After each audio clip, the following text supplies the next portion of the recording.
guys, thank you so much for being here for the Faithfall Talkback. We're going to do some self-intros first in alphabetical order. I'm going to start. I'm Melissa Hannum. I am the dramaturge for Faithfall. Hi, my name is Lissa Ballison, and I am one of the counselors on campus. I'm Thomas Campbell. I'm the playwright, and I'm also an associate professor in the theater department. Hello, I'm Julie Preeter. I'm the executive director with Mental Health America in Sheboygan County. Hi, I'm Chris Vespia, and I'm an associate professor in the psychology department here at UW Green Bay. Hi, I'm Georgina Wilson-Denges, and I'm the chair and a professor of psychology here at UW Green Bay.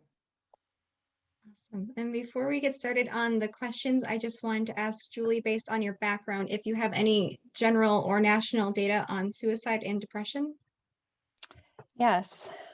So it's important to keep in mind during this conversation that suicide is the 10th leading cause of death in the United States. And on average, 132 people take their lives every day. So it's important through our discussions today and beyond that we have these important questions to our loved ones when they're not feeling like themselves, to push to make sure that we are asking the questions, are you thinking of suicide? And I hope through our discussions today that we can lift some of that stigma and understand how important these questions are. Thank you. And before we get started on the questions, I just want to say they're building blocks for general conversation. So if you feel inspired to ask Tom anything or make any additional comments, feel free to do so. Okay. So the first question I have is, Whitney is dealing with a lot of confusing thoughts and feelings throughout the play. She is angry and is grieving the very recent loss of her sister, Gwen. How would you help Whitney and her family through the grieving process, especially given her and Gwen's strained relationship?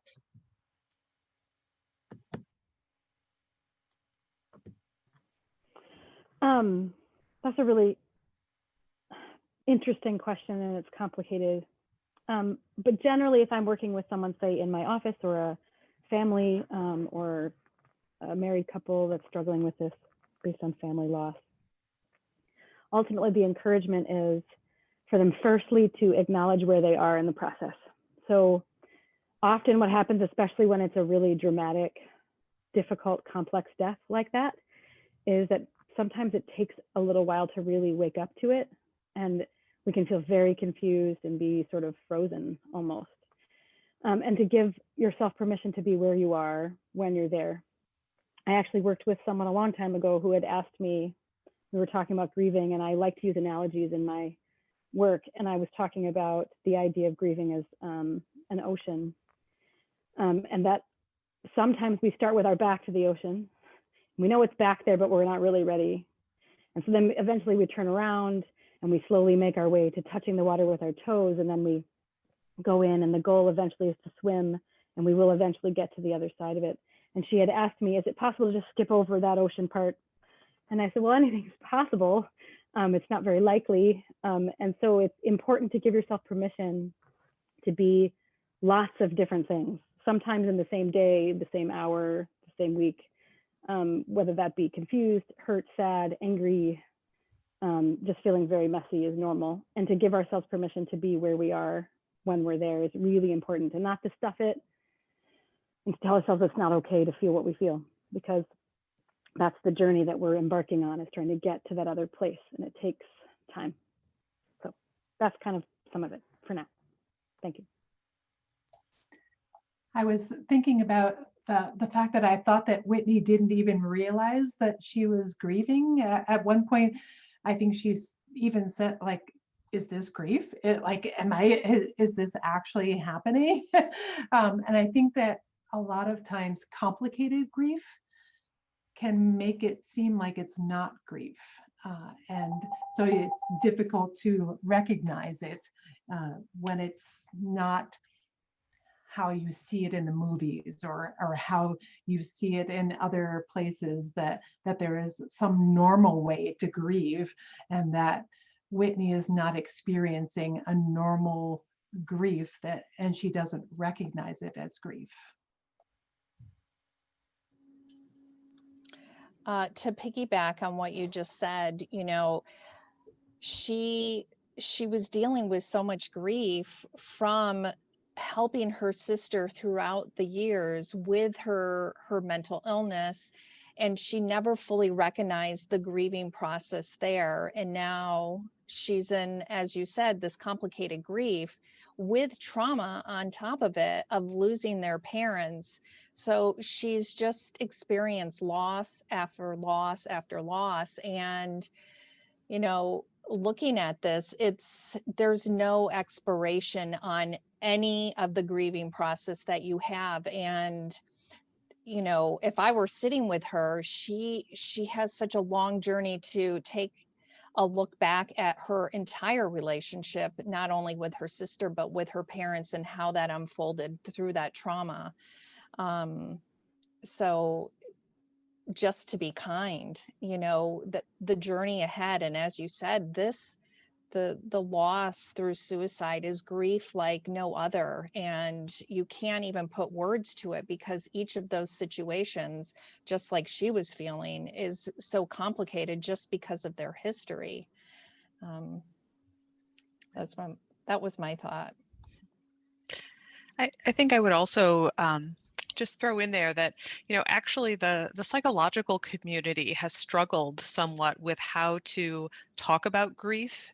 And one of the controversies of the most recent diagnostic manual was actually whether to include a grief exception in how we diagnose depression. And so one of the things I think it's important to do is not to pathologize grief, and to think of it as something that is a mental illness. Certainly there are people who can experience a major depressive episode or other kinds of diagnosable conditions after a loss, and we have to recognize that too. But when we hurt, we also don't want to automatically assume that that means that there's something wrong with us, or that feeling sad is somehow a bad or a wrong thing. And you know, one of the things that really struck me about Whitney, she was so well drawn as a character, is that, you know, Georgina, as you were talking about her not even knowing she was grieving, her model of grief, right, was her family. That's where she learned about grief, with a father who would talk about death as what the clock had stopped on this person, I think was the phrase. And then to go through the successive losses she had with a young child, her brother, her parents, you know, all of these losses, I don't know that she had ever learned to grieve in a way that might have been healing to her.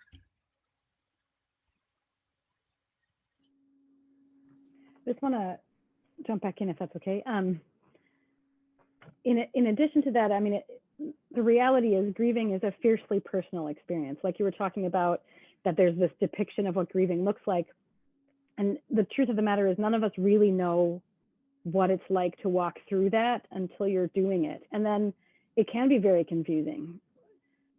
Am I doing this right?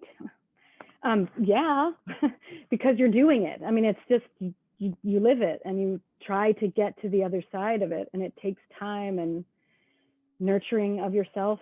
And for some people, it's they need to really be expressive. For some people, they need to do introspection and then express. It just really depends. There is no such thing as exactly right.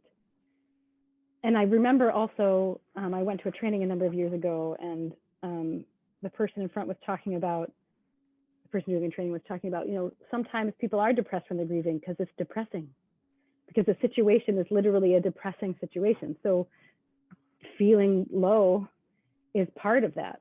Of course, as you mentioned, Chris, that we don't want to neglect longer term mental health things that come out of it, but we also don't want to tell someone that they shouldn't feel deep sadness and confusion and all of the things that Whitney outlined that she felt, which was a lot of anger, because like you said, also the idea of all of the work she had put into it, and then she had basically forcibly removed that person from her life because they were so destructive. And that makes grieving so much more difficult when you have that sense of guilt in there. It's just, it's hard stuff. We just have to be very respectful of the fact that it's a process. And we aren't great at that in our culture. We do tend to tell people they need to shut it down or get over it already. It was a year ago, which this is not how that works at all when you lose someone in a very complicated way or even in a simple way. Our journey is our journey, and we have to respect that. As a non-professional, as a theater person, one of my favorite ways of hearing about the grieving process was in David Lindsay Abair's Rabbit Hole. And one of the characters is talking about the loss of her son. And she's saying it's like a brick that you carry around in your pocket. And at first, you're very aware that there's a brick in your pocket, and it's heavy and it's awkward. But after a while, you come to live with the brick, and you get used to the brick, and the brick never goes away. You just get used to carrying around the brick. And I thought that, and I like the ocean one too. And I think that there are so many wonderful metaphors that broaden my understanding of it, but at the same time complicate it so much. And I kind of feel like that, for me, that's what grieving has been for me, is that I understand it, but I understand that it's complicated, and I understand that I don't understand it. And somehow that's soothing to me, to be comfortable in the uncertainty of it.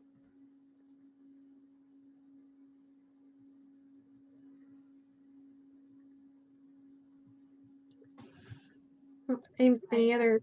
Oh, sorry. No, I was just gonna, I also think that our culture doesn't like to talk about grief at all. In fact, I think it takes maybe a full 10 minutes before Whitney actually sits down, like, and you know, like, says that she will, or continues the conversation. And she keeps saying, you know, like, oh, gotta go. And I think we're such a culture on the go that actually committing to sitting down and having a conversation like the one that they share is profound, and we just don't take the time to do that. And I loved that about the play, that she's standing for such a long time. It's such a great analogy for how we deal with grief often. One of the conversations in the rehearsal process, we asked the actors, you know, where do they think the characters are in their grieving process. So we asked Allie, who played Whitney, has Whitney cried since she's gotten the news? You know, has she processed? Or another question was, has she already said goodbye to her sister? Did she already say goodbye to her sister 12 years ago? Has she already committed to that loss? And so we kind of had those conversations sort of in a really sort of broader sense, and conversations about grief, where they're at in the grieving process, because Michael's grieving too, but in a very sort of different, guarded kind of way as well. And I do think that that's one of the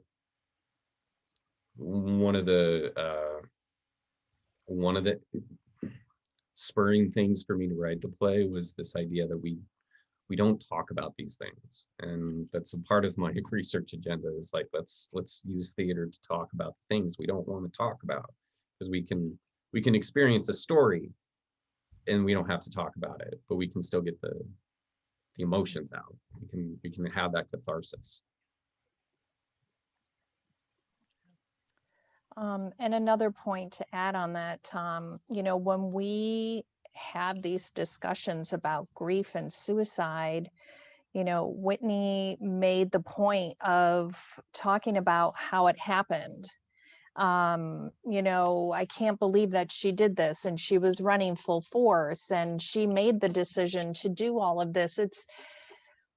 you know, when you're talking about the way that individuals end up leaving this earth, you know, through disease, through accidents, whatever it is, when it's suicide and you have the knowledge of what has happened, it just complicates everything in that way.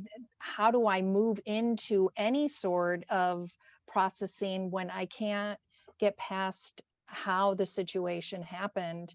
And for me, it really stood out. I had a hard time moving past that. I watched it and then I read the play because I had to process it a different way. But that, I have to say, I felt for her, she really was having a hard time moving past that. And a lot of anger was coming out regarding it. And I think, you know, working with individuals who have lost someone to suicide, I think it's one of the hardest parts is the way that an individual has taken their life. So, you know, that's another part of that conversation with grief.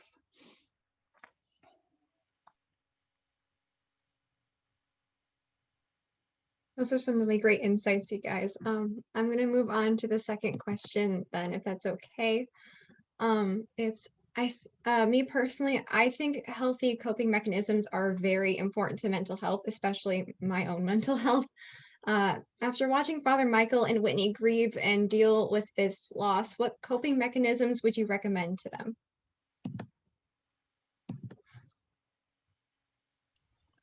I can start with this one in just the sense that because I had talked about not wanting to pathologize grief, I guess I'd like to sort of attack a different stigma. And I think many times people are actually afraid to use a coping mechanism of seeking out someone like Lissa, right? And actually going to counseling after a loss, because counseling must be for people who are ill or for people for whom, you know, something's wrong with them. And I think very few people actually understand that many of the folks who seek counseling, and certainly many of those who benefit from it, are seeing them for the kinds of emotional experiences and just developmental issues that we all deal with. Think about the folks who are going through a divorce, or you know, people when they're undergoing job change, or you know, a variety of things, who can benefit from having a trained ear listening to them, or just having someone who's completely focused on them, not on the conversation you have with a friend, which is much more typically, oh, I understand how you feel because, you know, when my Aunt Sally died, this is how I felt, right? And there's not the true empathy of trying to understand the place that that person is in physically, emotionally, that you get. Not that support from friends and family isn't great, but there's something different about talking to a professional. Absolutely. To dovetail to that, absolutely. I think a lot of people forego going to counseling for a long time because of that worry that it says something about them. And I've had many clients come in that way, and then they are really sort of surprised at what the process actually is. They're like, oh, okay, this is not threatening. This is not bad. This is good. So that is definitely an important piece. If a person isn't comfortable doing that right off the bat, someone else had mentioned mindfulness. I'm a big advocate for mindfulness, especially when we're going through something that feels insurmountable, something that feels so big that we're really not sure what to do with ourselves. Being able to bring yourself to the present moment and just breathe and just focus on that and ground yourself in the moment sometimes can really, really help, because you just feel less like you're drowning in something. But I'm going to go back to my original answer too, is that I think one of the best coping mechanisms is to be honest with the fact that you are an emotional being and that you are having emotions, and they look different on different people, and we need to express them in different ways. But the most important thing is to figure out, how do you look at them, acknowledge that they're there. I do know a lot of people are very afraid, especially at the beginning of a grieving process, to allow themselves to cry or to feel it, because there's this fear that if they do that, they'll never be able to stop and it will crush them. And that's really just not, thankfully, that's not what happens when we allow emotion to come, present itself, express. We feel released. We can sometimes feel exhausted and carved out, but it's a process. It feels like part of a movement instead of feeling trapped in it or stuck. But I do think that when something's very large, like what these two characters are talking about, the idea of actually touching it is pretty terrifying. But it is important. It's vital to allow ourselves that level of vulnerability, even if it's totally in private and no one else sees it, if that's what we need, but something that allows us to touch it. So I would say mindfulness on the one hand, when you're feeling so overwhelmed, you feel like you're being crushed. And two, that you give yourself an outlet to feel the feelings and let them come out naturally. One of the things that will happen sometimes if people suppress feelings is they're going to come out anyway. There really is no way to prevent them. They just come out in weird ways, and it's really inconvenient and disruptive and confusing to maybe yourself and the people who love you or whatever. And we want to avoid that if we can. So allowing ourselves access to those things earlier, as soon as they arrive, because again, we have to thaw a little at first. But once we have them, to allow them to be present. Journaling is a good thing if people are okay with writing. If they don't like to write, video journals are good too, if you just want to talk at someone. Obviously, seeking counseling is good. Absolutely seeking support from a loved one is good, even if you don't know what you need from them. Just say, I don't know what I need from you, but I need you to be in the room, or can you just make me a sandwich because I don't even think I could touch food, but I know I need to eat it, whatever. Things like that. Basic self-care is important, just putting one foot in front of the other, take a shower, try to make sure you eat, even if it tastes like sand, those kinds of things. Thank you. Just before we your comment, we have like 4-ish minutes left. So any final comments? Go for them now. Yeah, I know. I wanted to just mention the religion part of this play, because I think often seeking out support from a religious community can be a coping mechanism. And so I'm wondering, Tom, it's very complicated, the aspects of the church in this relationship that they develop over the time. What do you think about the church's role and the title of the play, Faithfall, and in the process of grief and coping? Yeah, I think, well, first of all, I'm not Catholic. So I'm writing about a religion that I don't subscribe to and I don't have a background in. So it was a lot of research, and there's definitely some gaps in that exist in the story for dramatic effect. But I tried to really adhere to the catechism and the church's written structures around the issues. So all of the stuff that Father Michael is talking about, the church's position, that is their current existing positions. But he also says, he talks about the priests that are alcoholics and go to AA, and he talks about the other people that he's known that have gone to counseling, and so I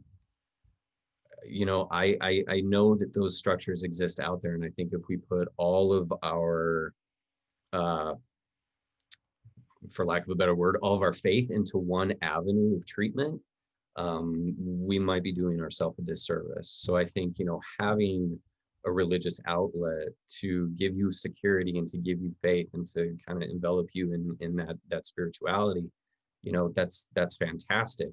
I don't think that should be all-encompassing of a treatment plan.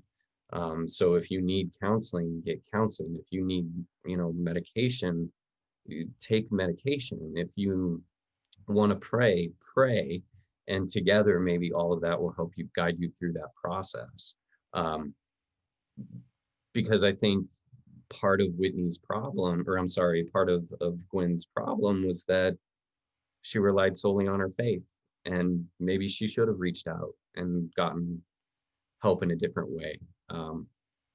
And Father Michael talks about that too, is that they were ill-equipped you know, that they saw the signs, but they didn't have the training or the understanding to take the correct course of action to help her out, you know. And so you know, a lot of it's hindsight for him, but I think I think that's it, is that you can fall in your faith, and your faith can fail you as well, if you're closed off to other avenues and other forms of exploration. So I just want to jump in. Are you saying that we only had 4 minutes left for the whole discussion, right? I think we can expand it out a little Okay. bit, right? Because I definitely wanted to talk about, I think that there was another question, but it kind of ties into, I don't know if I'm jumping the gun if I start talking about this, but I want to talk about the complexity of grieving in that idea of I should have done more, I should have known more, that whole conversation. I think we obviously would be good if we had that conversation, but I think that it's inevitable almost that someone who loves a person who died by suicide is going to feel that way, if not many people. And it's very complicated. So are there things that we can do to encourage someone to tell us things? Yes. Are there things we can do where we know we're asking the right questions? Yes. And we aren't really in control of someone else's choices. And I think that that's one of the most difficult things. And I think we should definitely talk about how do you ask and make sure that you're doing those things. And the ultimate result, though, is that a person who completes suicide has made a very complex set of decisions that may or may not have been possible for a person. Like they said in the play, could you have saved her? And he said no. And because it ultimately comes down to that person choosing to live. Because if someone really doesn't want to, they will find a way for that to happen. I mean, there's people that we know of, or people that I certainly have heard about through the field, that they've gone to the hospital repeatedly, they've gone through periods of time where they're stable, and they still end up ultimately ending their life. And that really comes from that place of a person believing that they are absolutely trapped, and not seeing things clearly. Thankfully, most of the time we can intervene, but there are a lot of times that we can't. The question, though, becomes, well, what can we do? Just like you said, that, you know, they felt that they had the training and they should have known better.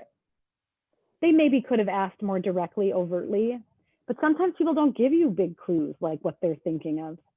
I mean, there are therapists whose clients end their lives, and they definitely have been asking the questions. There isn't a question about that. That's part of our process. But we can be less shy about it.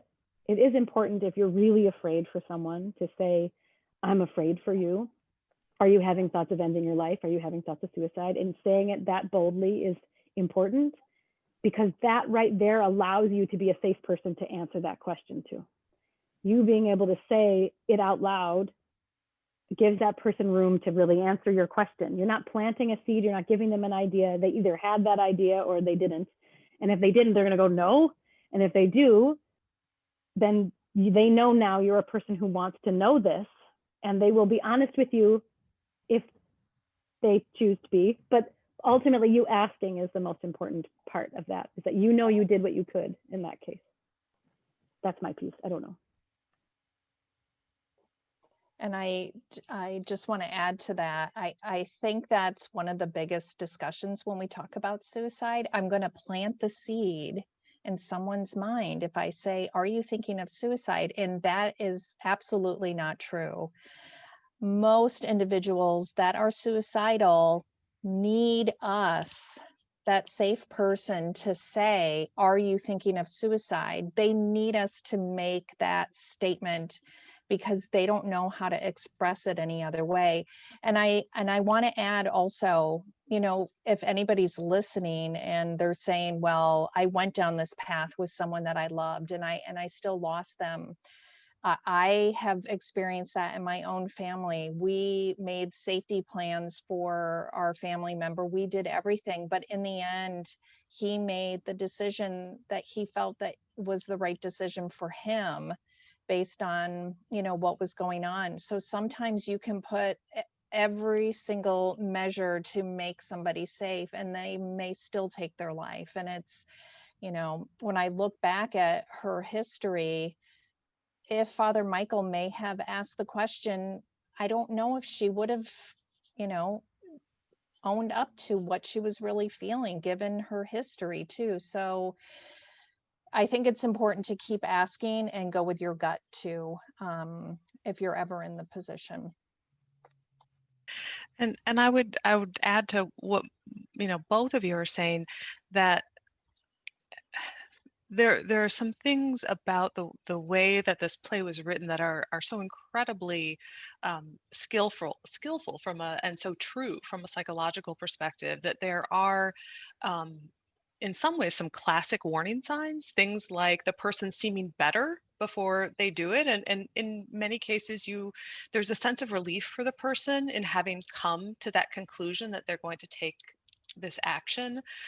But one of the other parts of the play I found particularly helpful, that was coming from a religious place, but I think also speaks to this issue of guilt and confusion for family members afterward, was actually the discussion that Father Michael had about whether or not she was in heaven, and the way he thought through that, right? And the way in which he acknowledged that even that the church would acknowledge that, yes, she made a decision, but really, was she fully capable or conscious in making that decision? And was her illness really, in a sense, making that decision, it not being the kind of volitional choice that we may assume that running toward a body of water appears to be?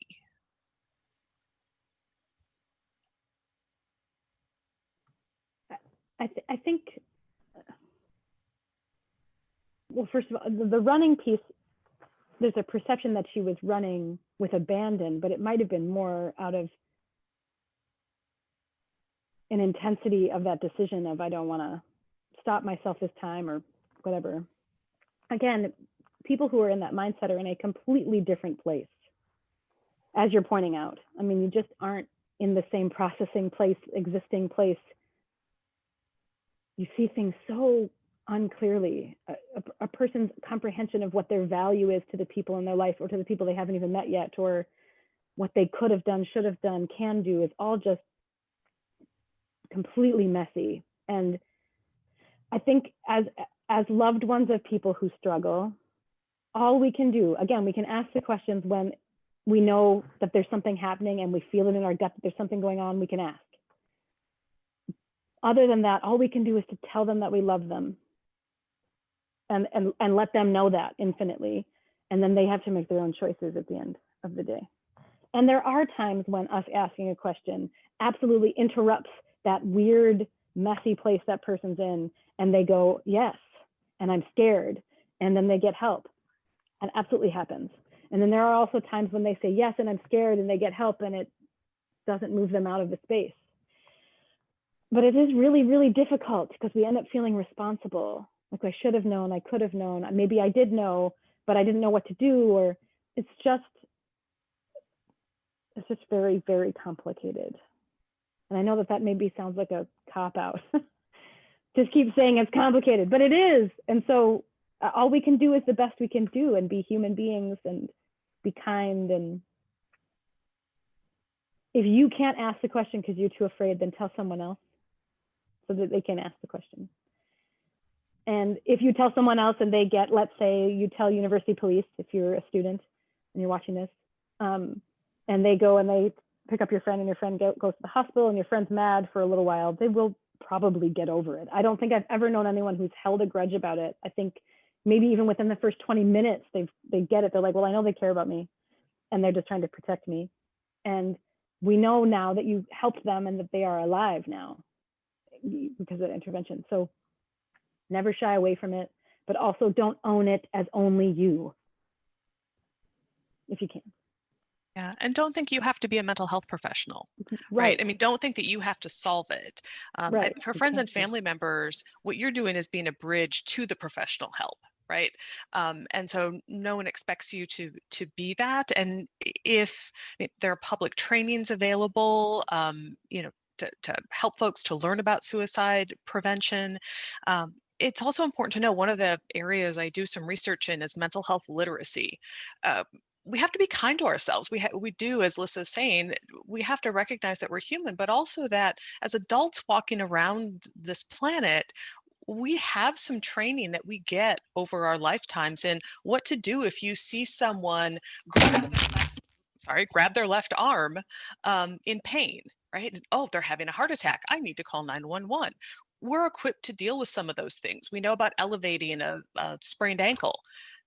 We don't have that same kind of knowledge, nor do we teach people what to do about these emotional taboo topics. And if you want to take a look at something that may be helpful to you if you're not ready for training yet, there's actually a national campaign through the JED Foundation and the American Association on Suicidology, I believe it is, called Seize the Awkward. And it talks about seizing awkward moments to talk about mental health and your fears about friends or family members. And there's some sort of cute videos around it. There's a drama, piece to it. But there are a lot of resources and people out there to help. And one quick last thing, I worked a suicide hotline years and years and years ago.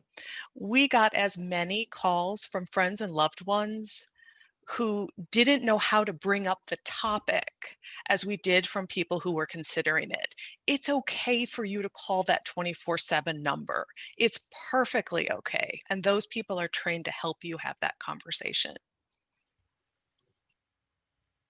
Also, on our campus, to feel free to contact the Wellness Center for any reason. If you're worried about someone or you are worried about yourself, we hold emergency appointments at 1 and 2 p.m. Monday through Friday, just for in case there's something really urgent happening. And that doesn't have to be about suicide. That can be about anything that feels really intense, but certainly can be about suicide. And we also do QPR trainings and classes and things like that. And the county also provides them for free as well. And QPR stands for Question, Persuade, Refer, which is all about a toolkit, all about how do you ask the questions, how do you try to help a person get them connected if you're worried about suicide.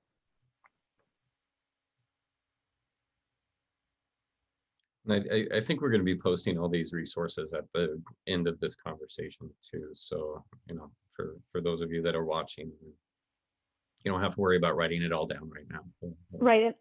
Also, in addition, we have the local crisis center too, which is open 24 hours a day, 7 days a week. And that's our backup basically on nights and weekends and holidays and things, just to add that. But as you pointed out, you're going to have that listed at the end. So. Yeah. And that was one of, sorry. No, go ahead.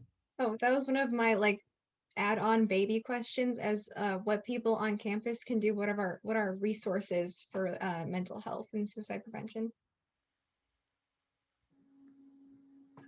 Well, as I mentioned, the Wellness Center, we have 4 counselors on staff, and we have those emergency appointments. But even if it's the emergency appointments are full or they're calling at 3 p.m., please don't hesitate to reach out to us. University Police is also a really good resource. They're very well versed in things. They're really helpful. And they can also, things are a little funky with the crisis center right now. Normally you get transported there to do an assessment. I think they're doing mostly on the phone, but University Police can help connect to that resource too, if it's after hours. Otherwise they help connect with us. Those kinds of things as well. And then there's different hotlines. There's a text hotline. There's, oh my goodness, I think you had listed several, Tom, that you're gonna have listed and I can't think of them. There's a nationwide talk one. There's a couple others too that I can get you more. I think there's a LGBT specific one. There's quite a lot of resources like that. We encourage use of all of them, any of them, whenever you need. Thank you. And in addition to that, Mental Health America, you can always call us and we will refer out and provide resources, local resources for wherever you are, and also for national. And I would just throw in there, don't let the talk of police scare you. That doesn't mean that people are coming to arrest you. That doesn't mean, our police officers are actually, and as far as I know, all of our sworn officers on the UWGB campus have been through specialized mental health training. It just so happens that, when people are at risk of death by suicide, we do need to involve people who are also professionals at de-escalating situations, because there are times when those folks can then be dangerous to others as well, right? And so it's important to involve those folks, but what they're doing is simply connecting you to mental health professionals. And I we're think nearing, if, sorry. oh, I'm sorry, Alyssa. I was just Sorry. going to say that I think if nothing else, one of the things that I hope the play was doing was to let people know that there is help out there. And all of you are echoing that the resources are out there, and that it's not, that it is incredibly complicated and awful and hard to talk about. And there are no right answers. And I tried to stay really conscious about not giving any answers in the play, because I feel that that's how it is, that there are no right answers, but there are resources out there to help. And, if we have these conversations, like maybe at the end of this conversation, Whitney is a little bit better, and maybe Michael is a little bit better. And maybe just having those talks, we get a little bit better every single time. And so, use the resources that are out there and that are available, and the people who want to help, to really lean on and help you through the process. I was just going to say we're at time. If you guys have any more questions or comments for Tom about Faithfall or mental health in general. If I could, I just want to thank Tom for this play. I was enthralled by this play. And although we're having a discussion about mental health and suicide, I think the play is about so much more than that. And I'm glad that this is giving us a vehicle to talk about mental health and suicide. I think that's terribly important. But I also look forward, and this has sparked even more questions that I have, to having other conversations based on this work, because it is so complex for such a short piece of drama. And I just thank you for gifting us with this and then letting us have this discussion. Yeah, there's a whole element there of religious exploration and all of that stuff too. That is definitely something that if anybody would like to talk about that, I'm more than happy for you to come in and discuss that too, in addition to any other questions you have that the play brought up. But that is definitely, especially for young adults, that journey to sort of figuring out where you fit with maybe where you were in your family, and then where you are now and what you want and what fits for you. Yeah, the play went well beyond an already very complex set of things, and it was very interesting. So I also thank you for being invited to the panel. I really appreciate it. Well, Yes, thank you. I'm really grateful that all of you would take the time to talk about this, and like I said before our recorded conversation, your enthusiasm towards this has been really encouraging. And I could talk about my own work for a while, so it's nice to hear what other people have to say, and I really do appreciate your comments and just lending us your professional expertise on this particular subject, because it's something near and dear to my heart, and I think everybody's heart that's currently here. So thank you very much.